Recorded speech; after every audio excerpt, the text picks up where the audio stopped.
എല്ലാവർക്കും നമസ്കാരം. ഞാൻ ഡോക്ടർ രഞ്ജിത്ത് രാജ്. പല ബിസിനസ്സുകാരും ആലോചിക്കുന്ന കാര്യമാണ്, നമ്മുടെ ബിസിനസ്സിൽ കടമെടുക്കുന്നത് ശരിയാണോ, അല്ലെങ്കിൽ എത്രത്തോളം കടമെടുക്കാം, കടമെടുത്ത് ബിസിനസ് ചെയ്ത് ഇത് വിജയിപ്പിക്കാൻ സാധിക്കുമോ. ഇങ്ങനെ പല ചിന്തകളും പലപ്പോഴും ബിസിനസ്സുകാരെ അലട്ടുന്നൊരു കാര്യമാണ്. അപ്പോൾ ശാസ്ത്രീയമായിട്ട് നമ്മൾ ഈ വിഷയത്തെ ഒന്ന് വിശകലനം ചെയ്യുകയാണെങ്കിൽ ഏറ്റവും ആദ്യം ചർച്ച ചെയ്യേണ്ട കാര്യം, usage of fund is more important than sources of funds. ഏറ്റവും ഇമ്പോർട്ടൻ്റ് അതാണ്, യൂസേജ് ഓഫ് ഫണ്ട്സ്. നമ്മൾ ഫണ്ട് എവിടെ നിന്നൊക്കെ വരുന്നു അല്ലെങ്കിൽ എങ്ങനെയൊക്കെ എടുക്കാം എന്നുള്ളതിനേക്കാൾ ഇതെങ്ങനെ ഉപയോഗിക്കാൻ പോകുന്നു എന്നുള്ള ക്ലാരിറ്റി ആയിരിക്കും കടമെടുക്കുന്നതിനെ പറ്റിയോ കടമെടുത്താൽ വിജയിപ്പിക്കാൻ പറ്റുമോ എന്നുള്ളതിൻ്റെയും കോൺഫിഡൻസ് ഒരു സംരംഭകന് ഉണ്ടാക്കി മാറ്റുന്നത്.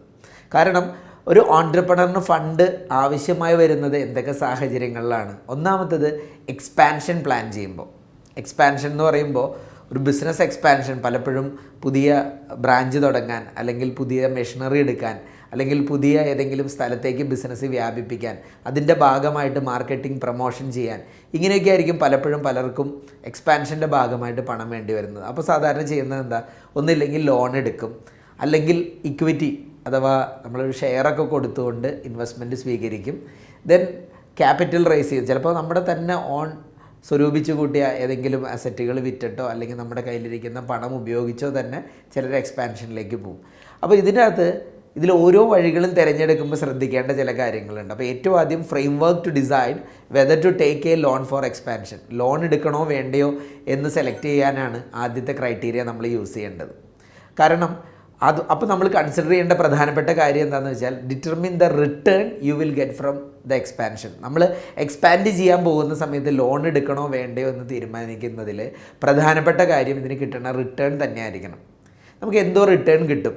അപ്പോൾ റിട്ടേൺ കിട്ടാൻ പോകുന്ന ബിസിനസ്സിൻ്റെ അകത്ത് നമ്മൾ ലോൺ എടുത്തിട്ട് ഇൻവെസ്റ്റ് ചെയ്ത് കഴിഞ്ഞാൽ അതിൽ നിന്ന് തിരിച്ചു വരുന്ന എമൗണ്ട് അല്ലെങ്കിൽ ആ റിട്ടേൺ എന്ന് പറയുന്നത് വളരെ വലുതാണെന്ന് വിചാരിക്കുക. ഹയർ റിട്ടേൺ കിട്ടുമെന്ന് ഉറപ്പാണെങ്കിൽ ധൈര്യമായിട്ട് ലോൺ എടുക്കാം. നേരെ മറിച്ച് നമുക്ക് തുടക്കം കുറേയൊക്കെ ഇൻവെസ്റ്റ് ചെയ്യേണ്ടി വരും, പതിയെ പതിയെ റിട്ടേൺ വരുള്ളൂ എങ്കിൽ ലോൺ എടുക്കാതിരിക്കുക. കാരണം ലോൺ എടുക്കുമ്പോൾ മുതൽ നമ്മളതിൻ്റെ ബാധ്യതകൾ എന്ന് പറയുന്നത്, അതിൻ്റെ ഇൻട്രസ്റ്റ് പോകേണ്ടതും ഓരോ ഗഡുക്കളായിട്ട് തിരിച്ചടയ്ക്കേണ്ടതും ഒക്കെ സ്റ്റാർട്ട് ചെയ്യുകയും ചെയ്യും. ചിലപ്പോൾ വരുമാനം വരത്തുമില്ല. അപ്പോൾ നമ്മൾ ബുദ്ധിമുട്ടിലേക്ക് നീങ്ങും.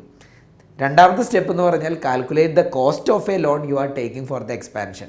ലോൺ എടുക്കുമ്പോൾ വരുന്ന അതിൻ്റെ കോസ്റ്റ് സൈഡിനെ പറ്റിയും കൂടെ ക്ലാരിറ്റി ഉണ്ടായിരിക്കണം. കാരണം ചിലപ്പോഴൊക്കെ ചില ലോണിന് വേണ്ടി ചിലവാകുന്ന അല്ലെങ്കിൽ അതിന് വേണ്ടി വരുന്ന കോസ്റ്റ് എന്ന് പറയുന്നത് ഹൈ ആയിരിക്കും, അതിൽ നിന്നുള്ള റിട്ടേൺ അതിനേക്കാൾ കുറവായിരിക്കും. അപ്പോൾ എന്ത് സംഭവിക്കും? അവിടെ വലിയ നഷ്ടസാധ്യത ഉണ്ട്. അതുകൊണ്ട് തന്നെ ലോൺ റിട്ടേൺ കിട്ടുന്നതിനേക്കാളും കുറവാണ് എന്നുള്ളത്, അല്ലെങ്കിൽ ലോണിന് വേണ്ടി ചിലവാകുന്ന കോസ്റ്റ് എന്ന് പറയുന്നത് നമ്മുടെ റിട്ടേൺ അതിനേക്കാൾ ഹയർ ആണെന്ന് ഉറപ്പ് വരുത്തിയിട്ട് മാത്രം ലോണിലേക്ക് പോവുക. ഈ രണ്ട് കാര്യങ്ങളാണ് ലോണുമായി ബന്ധപ്പെട്ട് കൺസിഡർ ചെയ്യേണ്ടത്. ദെൻ വർക്കിംഗ് ക്യാപിറ്റൽ എന്ന് പറയുമ്പോൾ എന്താ, ചിലപ്പോഴൊക്കെ സംരംഭകർക്ക് ബിസിനസ് ചെയ്യുന്നതിന് അല്ലെങ്കിൽ ബിസിനസ്സിൻ്റെ നടത്തിപ്പിന് വേണ്ടിയായിരിക്കും പണം ആവശ്യമായി വരുന്നത്. ഈ സമയത്താണ് വർക്കിംഗ് ക്യാപിറ്റൽ ലോൺ എടുക്കുന്നത്. ഇത് ഡിസൈഡ് ചെയ്യാനുള്ള ഫ്രെയിം വർക്ക് എന്ന് പറഞ്ഞു കഴിഞ്ഞാൽ, വർക്കിംഗ് ക്യാപിറ്റൽ കണ്ടെത്തുന്ന സമയത്തും എത്ര വേഗത്തിൽ നമുക്ക് ഈ ഫണ്ട് തിരിച്ചെടുക്കാൻ പറ്റും, അല്ലെങ്കിൽ എത്ര വേഗം ഇതിൽ നിന്ന് റിട്ടേൺ ഉണ്ടാവും, അത് കണക്കാക്കിയിട്ടായിരിക്കണം വർക്കിംഗ് ക്യാപിറ്റൽ ലോണുകൾ എടുക്കേണ്ടത്. വളരെ വൈകി മാത്രമാണ് ബിസിനസ്സിൽ നിന്ന് പണം വരികയുള്ളൂ, അല്ലെങ്കിൽ നമ്മൾ മുതൽ മുടക്കി തിരിച്ചെടുക്കാൻ പറ്റുള്ളൂ എങ്കിൽ വർക്കിംഗ് ക്യാപിറ്റൽ ലോണുകൾ അധികം എടുക്കാതിരിക്കുക. പിന്നെ replacement of an existing loan, ഇതും ചിലപ്പോഴൊക്കെ സംഭവിക്കുന്ന കാര്യം. നിലവിലുള്ള ലോണിന് പകരം വേറെ ലോൺ കൊണ്ടുവരുന്ന അവസ്ഥയുണ്ട്. ഈ സമയത്തും ബിസിനസ്സുകാർ കൺസിഡർ ചെയ്യേണ്ട കാര്യം എന്താ, നിലവിലുള്ള ലോണിൻ്റെ ഇൻട്രസ്റ്റ് റേറ്റിനേക്കാളും കുറവുള്ളതായിരിക്കണം പിന്നീട് എടുക്കണം ലോൺ. ഉദാഹരണത്തിന് 1 കോടി രൂപ ഒരാൾ ലോൺ എടുക്കുകയാണ്, 20% ഇൻട്രസ്റ്റ് റേറ്റ് ആണെങ്കിൽ നമുക്ക് സിമ്പിളി അറിയാം, ഒരു വർഷം അല്ലെങ്കിൽ ഒരു വർഷത്തേക്കുള്ള തോതാണെങ്കിൽ 20 ലക്ഷം രൂപ ഇൻട്രസ്റ്റ് ആയിട്ട് പോകുന്നുണ്ട്. ഇത് ഒരു 15% ഇൻട്രസ്റ്റ് ഉള്ള ഒരു ലോൺ വെച്ചാണ് റീപ്ലേസ് ചെയ്യുന്നതെങ്കിൽ നമുക്ക് അവിടെ ഒരു 5 ലക്ഷം രൂപ പെർ ഇയർ ലാഭിക്കാൻ പറ്റും. നേരെ മറിച്ച് 15% ലോൺ മാറ്റുന്നത് 20%ത്തിലേക്കാണെങ്കിലോ 5 ലക്ഷം അഡീഷണൽ കയ്യിൽ നിന്ന് പോകുന്ന അവസ്ഥയാണ്. ഇത് തീർച്ചയായിട്ടും കൺസിഡർ ചെയ്യുക. ഇനി ഏറ്റവും പ്രധാനമായിട്ടും സംരംഭകർക്ക് വേണ്ടി, ഇപ്പം ഞാൻ ഇതുവരെ പറഞ്ഞ കാര്യങ്ങളൊക്കെ ബേസിക് ആയിട്ടുള്ള കാര്യങ്ങളാണ്. ഇനി നമ്മൾ പറയാൻ പോകുന്ന ഒരു 3 റേഷ്യോകളുണ്ട്. ശരിക്കും നമ്മുടെ ബിസിനസ്സിൻ്റെ കപ്പാസിറ്റി, ലോൺ എടുക്കാൻ പ്രാപ്തമാണോ നമ്മുടെ ബിസിനസ്, അല്ലെങ്കിൽ ലോൺ എടുത്ത് വിജയിക്കുമോ എന്നുള്ളത് തിരിച്ചറിയാൻ 3 റേഷ്യോകൾ നിങ്ങൾ അറിഞ്ഞിരിക്കണം, 3 അനുപാതങ്ങൾ. ഒന്നാമത്തത് ഇൻട്രസ്റ്റ് സർവീസ് കവറേജ് റേഷ്യോ ആണ്. ഇൻട്രസ്റ്റ് സർവീസ് കവറേജ് റേഷ്യോനെ പറ്റി എല്ലാവർക്കും ഒരു ക്ലാരിറ്റി ഉണ്ടായിരിക്കണം. ഇൻട്രസ്റ്റ് സർവീസ് കവറേജ് റേഷ്യോ എന്ന് പറഞ്ഞാൽ നമ്മുടെ income divided by interest amount ആണ്. ഉദാഹരണ സഹിതം പറയുമ്പോൾ ക്ലാരിറ്റി കൂടും. നമ്മൾ 1 കോടി രൂപയാണ് ലോൺ എടുക്കുന്നതെന്ന് വിചാരിക്കുക. 10 ലക്ഷം രൂപ പ്രതിവർഷം നമുക്ക് ഇൻട്രസ്റ്റ് ഇനത്തിൽ കൊടുക്കേണ്ടതുണ്ടെന്ന് വിചാരിക്കുക. നമുക്കത് ഈ 1 കോടി രൂപ ലോണൊക്കെ എടുത്ത് ചെയ്യുന്ന ബിസിനസ്സിൽ നിന്നും ഒരു വർഷം നമ്മൾ ജനറേറ്റ് ചെയ്യുന്ന ഇൻകം 20 ലക്ഷം രൂപയാണെന്ന് വിചാരിക്കുക. അപ്പോൾ നമ്മുടെ ഇൻട്രസ്റ്റ് സർവീസ് കവറേജ് റേഷ്യോ എന്ന് പറയുന്നത് 20 ലക്ഷം ഡിവൈഡഡ് ബൈ 10 ലക്ഷം, അതായത് 2 ടൈംസ്, 2 എന്ന ഉത്തരം കിട്ടും. 2 ടൈംസ് മീൻസ് നമുക്ക് ഈസി ആയിട്ട് ഈ 10% അല്ലെങ്കിൽ 10 ലക്ഷം രൂപ ഇൻട്രസ്റ്റ് വരുന്ന ലോൺ എടുക്കാം. കാരണം ഇതിൻ്റെ 2 ഇരട്ടി വരെ അല്ലെങ്കിൽ 2 ടൈംസ് ഇതുപോലത്തെ ലോൺ ഡീൽ ചെയ്യാനുള്ള കപ്പാസിറ്റി നമ്മുടെ ഇൻകത്തിൽ നിന്നുണ്ട് എന്ന് നമുക്ക് മനസ്സിലാവും. അപ്പോൾ ഇൻട്രസ്റ്റ് സർവീസ് കവറേജ് റേഷ്യോ കൂടുതലായിട്ട് വരുമ്പോൾ എങ്ങനെയാണ് കൂടുന്നത്? നമുക്ക് ഇൻകം കൂടുമ്പോഴാണ്. അപ്പോൾ ഇൻകം കൂടുതലുണ്ട്, ഇൻട്രസ്റ്റ് കവറേജ് റേഷ്യോ 2 ടൈംസ് നിങ്ങൾ 3 4 5 ടൈം ആണെങ്കിൽ നമുക്ക് ധൈര്യമായിട്ട് ലോൺ എടുക്കാം, അല്ലെങ്കിൽ ധൈര്യമായിട്ട് പണമെടുത്ത് മുന്നോട്ട് പോകാം എന്നുള്ളതാണ് ക്ലാരിറ്റി വരുന്നത്. ഇപ്പോൾ നേരത്തെ പറഞ്ഞ ആ എക്സാമ്പിളിൽ നമുക്ക് ഇൻകം 20 ലക്ഷമായിരുന്നു 1 കോടി രൂപ ലോൺ എടുക്കുമ്പോൾ, ഇത് നേരെ മറിച്ച് 50 ലക്ഷമാണെന്ന് വിചാരിക്കുക. അപ്പോൾ എന്തായി മാറും നമ്മുടെ റേഷ്യോ? കാരണം 50 ലക്ഷം രൂപ നമുക്ക് ഇൻകം ഉണ്ട് എന്ന് വിചാരിക്കുകയാണെങ്കിൽ നേരത്തെ പറഞ്ഞ സെയിം തന്നെയാണ് നമ്മുടെ ഇൻട്രസ്റ്റ് എന്ന് വിചാരിക്കുക. അപ്പോൾ 50 lakh divided by 10 lakh 5 times ആണ്.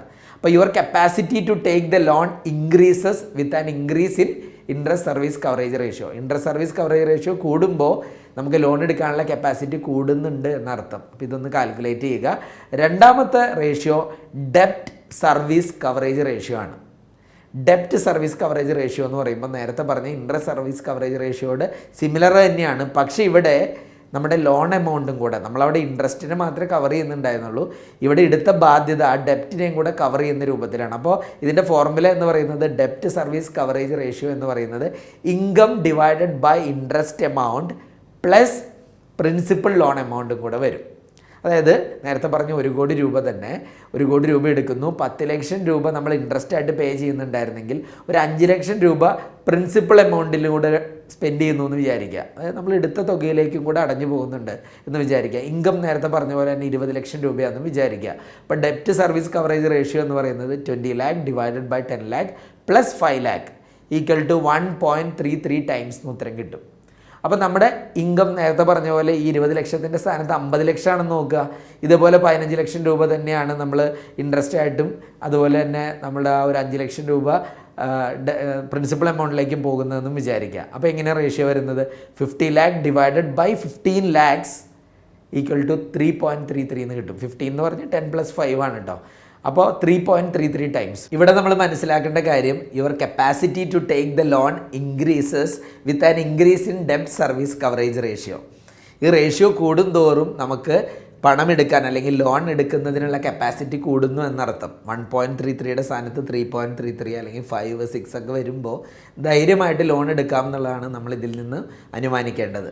ഇനി മൂന്നാമത്തത് ഡെപ്റ്റ് ടു ഇക്വിറ്റി റേഷ്യോ ആണ്. ഡെപ്റ്റ് ടു ഇക്വിറ്റി ഈ റേഷ്യോ എന്ന് പറഞ്ഞു കഴിഞ്ഞാൽ ഒരു സംരംഭകനെ സംബന്ധിച്ചിടത്തോളം അദ്ദേഹം എത്ര രൂപ മുതൽ മുടക്കിയിട്ടുണ്ട്, എത്ര രൂപ ഓൾറെഡി കടമെടുത്തിട്ടുണ്ട്, അല്ലെങ്കിൽ ഓൾറെഡി ഇക്വിറ്റി നമ്മൾ ഷെയർ കൊടുത്തോ മാർക്കറ്റിൽ നിന്ന് പണം എത്ര എടുത്തിട്ടുണ്ട്. അപ്പോൾ ഡെപ്റ്റ് ടു ഇക്വിറ്റി റേഷ്യോ എന്ന് പറയുമ്പോൾ ഡെപ്റ്റ് ഡിവൈഡഡ് ബൈ നമ്മളുടെ ഇക്വിറ്റി, എത്രത്തോളം നമ്മളുടെ കയ്യിലുള്ള നമ്മൾ മുടക്കിയേക്കുന്ന തുക എത്രയുണ്ട്, എത്രത്തോളം ബാധ്യതയുണ്ട്. ഇപ്പോൾ ഒരു സംരംഭകനെ സംബന്ധിച്ചിടത്തോളം അദ്ദേഹം 100 രൂപ മുതൽ മുടക്കിയിട്ട് 1000 രൂപ മാർക്കറ്റിൽ നിന്ന് കടം എടുത്തിട്ടുണ്ടെന്ന് വിചാരിക്കുക. അപ്പോൾ എങ്ങനെയായിരിക്കും ഡെറ്റ് ടു ഇക്വിറ്റി എന്ന് പറയുന്നത്? ഈ 1000 divided by 100, that means 10 times, 10 ഇരട്ടി ആണ് അദ്ദേഹത്തിൻ്റെ ഡെറ്റ് ടു ഇക്വിറ്റി റേഷ്യോ. ഇനി ഇതേ സംരംഭകൻ തന്നെ 100 രൂപ ഇൻവെസ്റ്റ് ചെയ്യുകയും 200 രൂപ കടം എടുത്തിട്ടുണ്ടെങ്കിലോ ഇത് 2 ടൈംസ് ആയി മാറി അല്ലേ? കാരണം 200 ഡിവൈഡഡ് ബൈ 100 എന്ന് പറയുന്നത് 2 ടൈംസ് ആണ്. ഇവിടെ വരുമ്പോൾ ഒരു ഗോൾഡൻ റൂൾ ഉള്ളത് your capacity to take the loan increases with a decrease in ഡെപ്റ്റ് ടു ഇക്വിറ്റി റേഷ്യോ. ഡെപ്റ്റ് ടു ഇക്വിറ്റി കുറഞ്ഞ് വരുന്നതാണ് നല്ലത്. എപ്പോഴും പറയുന്നത് 1ൽ താഴെയാണ് ഡെറ്റ് ഇക്വിറ്റി റേഷ്യോ എങ്കിൽ നല്ലതാണ്. ബാങ്കുകളൊക്കെ എപ്പോഴും നോക്കുന്ന അതാണ്. കാരണം നമ്മൾ മുതൽ മുടക്കിയിരിക്കുന്നതും കടമെടുത്തിരിക്കുന്നതും മുതൽ മുടക്കിയതാണ് കൂടുതലെങ്കിൽ ഏത് സ്ഥാപനത്തിനും നമുക്ക് പണം തരാൻ കൂടുതൽ ഇഷ്ടമുണ്ടാവും. അപ്പോൾ ബാധ്യതകൾ കൂടുന്നില്ല എന്നുള്ളത് ഉറപ്പ് വരുത്തുക. ഈ 3 റേഷ്യോകളെ പറ്റിയും ക്ലാരിറ്റി ഉണ്ടാവുക. കാരണം ഈവൻ നമ്മളൊരു ബാങ്കിനെ സമീപിക്കുമ്പോൾ ബാങ്കർ ലോൺ തരുന്ന സമയത്ത് അവരെന്തൊക്കെയാണ് കൺസിഡർ ചെയ്യണം? പ്രധാനമായിട്ട് ഈ റേഷ്യോ തന്നെയാണ്. ഇൻട്രസ്റ്റ് സർവീസ് കവറേജ് റേഷ്യോ, ഡെപ്റ്റ് service coverage ratio, debt to equity ratio ഇതൊക്കെയാണ് നോക്കാറ്. പിന്നെ നമ്മുടെ ഫ്യൂച്ചർ പ്രൊജക്ഷൻസ് നോക്കും. എങ്ങനെയാണ് ഈ ഫണ്ട് കൊണ്ട് എങ്ങനെയാണ് ഗ്രോത്ത് ഉണ്ടാവുന്നത്, അതിനുള്ള സാധ്യതകൾ അവർ നോക്കും. ഫ്യൂച്ചർ ബിസിനസ് എൻഡവേഴ്സ്, എന്തിലൊക്കെയാണ് ഇൻവെസ്റ്റ് ചെയ്യാൻ പോകുന്നത്, ഈ ബിസിനസ്സിൻ്റെ പ്രഡിക്ഷൻ, ഗ്രോത്ത് പ്രഡിക്ഷനെ പറ്റി നോക്കും. ലോൺ റീപേയ്മെൻറ്റ് കപ്പാസിറ്റി എക്സിസ്റ്റിംഗ് ബിസിനസ്സിന് എത്രത്തോളം ഉണ്ട്, ഈ ബാധ്യത എങ്ങടെ വന്നാലും ഇത് കവർ ചെയ്ത് പോവോ, ഇതൊക്കെയാണ് അവർ നോക്കണത്. അപ്പോൾ ഇതൊക്കെ നമ്മൾ മനസ്സിലാക്കിയിട്ട് അങ്ങോട്ട് ചെന്ന് സമീപിക്കുകയാണെങ്കിൽ, ബാങ്കിനെ സമീപിക്കുകയാണെങ്കിൽ തീർച്ചയായിട്ടും ലോൺ കിട്ടാനും എളുപ്പമുണ്ടാവും. നമുക്കൊരു ക്ലാരിറ്റി കിട്ടും. വെറുതെ കടമെടുത്ത് ഇങ്ങനെ കൂട്ടിയതുകൊണ്ട് കാര്യമുണ്ടോ, ഇതെല്ലാം കവർ ചെയ്ത് ഭംഗിയായിട്ട് പോകുമോ എന്ന് തിരിച്ചറിയാൻ തീർച്ചയായിട്ടും അറിവുകൾ ഹെൽപ്പ് ചെയ്യും. അപ്പോൾ നമ്മളിന്ന് മനസ്സിലാക്കിയത്, ഒരു ബിസിനസ് ലോൺ എടുക്കുകയാണെങ്കിൽ അതിൻ്റെ പർപ്പസ് എന്തായിരിക്കണം, അല്ലെങ്കിൽ ബിസിനസ് എക്സ്പാൻഷന് വേണ്ടി പ്ലാൻ ചെയ്യുന്ന സമയത്ത് ലോൺ എടുക്കുകയാണെങ്കിൽ ഹയർ റിട്ടേൺ ഉണ്ടെന്ന് ഉറപ്പ് വരുത്തണം. വർക്കിംഗ് ക്യാപിറ്റൽ ലോണാണ് എടുക്കുന്നതെങ്കിൽ ഫണ്ട് എത്ര വേഗം തിരിച്ചു വരും എന്നുള്ളത് പ്ലാൻ ചെയ്യണം.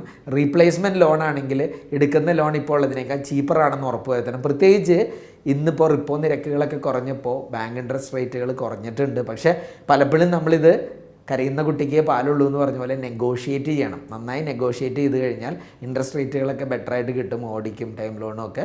അതിനുവേണ്ടി ശ്രമിക്കുക. പിന്നെ അതുപോലെ തന്നെ ഇൻട്രസ്റ്റ് സർവീസ് കവറേജ് റേഷ്യോ, ഡെബ്റ്റ് service coverage ratio, debt to equity ratio എത്രയാണ് നിങ്ങളുടെ ബിസിനസ്സിൻ്റെ എന്നുള്ളത് കണ്ടെത്തുക. ഇതനുസരിച്ച് മുന്നോട്ട് നീങ്ങുക. Thanks for watching.